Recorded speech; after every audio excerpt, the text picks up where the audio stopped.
monter nous un Jayleen Frekan. Mal monter nous un Jayleen Frekan. On nous suit. Nous avons changé de mali, nous avons changé d'ailleurs. Jayleen, go put that in trash. Go take it, put it in trash. Mom. No, go take it, put it in trash. No. What do you mean no? Man, go put it in trash. Man, go put it in trash.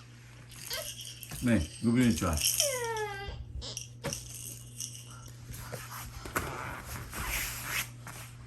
Man,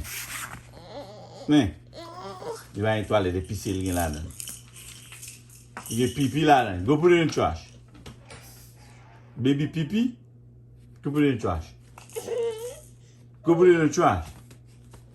Trash. Frekan. Trash. No. Trash.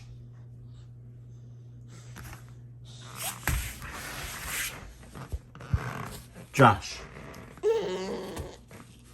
Trash. It's not funny. Go put it in trash. Trash. Frekan. Frekan.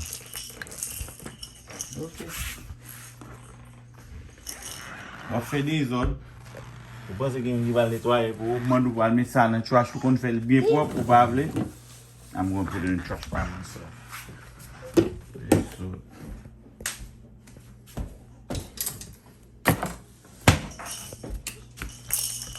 You're not my friend no more.